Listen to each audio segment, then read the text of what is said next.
21वीं सदी में बायोएथिक्स का क्या रोल है? जैसे कि आप अपने इर्द-गिर्द देख सकते हैं कि 21वीं सदी में बायोएथिक्स सबसे ज़्यादा हेल्थ केयर के फील्ड में आगे बढ़ी।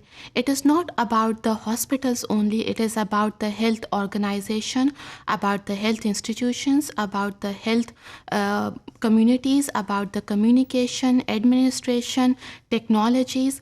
So rapid advances takes place in the healthcare technology.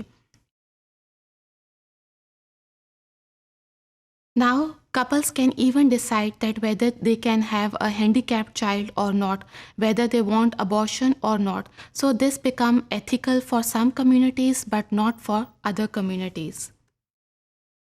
In 21st century, organization and global bioethics, ये दो नाम बायोएथिक्स के साथ जोड़े गए क्योंकि बायोएथिक्स बगैर किसी ऑर्गेनाइजेशन के नहीं चल सकती और अगर कोई बायोएथिकल इशू रेज होता है it becomes a global bioethics. Now there are three principles of bioethics which were introduced by Toms and James. One of them was autonomy, the second one was beneficence, and the third one was justice. Now, what is autonomy?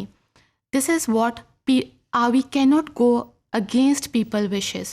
For example जैसे कि मैंने आपको पहले एक example दी कि informed consent यानी कि इजाज़तनामा patient से साइन होगा, उसके गार्डियन से साइन होगा, तो तब जाके एक डॉक्टर जो है वो आगे सर्जरी कर सकेगा. Even treatment can only be start with the signed informed consent. Now with the first principle, autonomy, two important principles were introduced. The first one was non-maleficence and the third one was beneficence, that we are responsible for the betterment of our society, of other societies as well.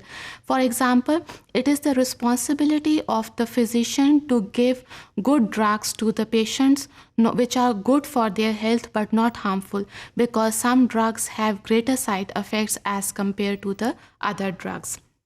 Now, being ethical, it means I am following laws. So justice is very important. For example, physicians can refer a drug which is very much expensive, so only small population can take benefit from it, not the whole population. So it is the responsibility of the hospital to get proper fundings from the funding agencies so that such medicines can be provided to everyone. So this is all about the bioethics in 21st century.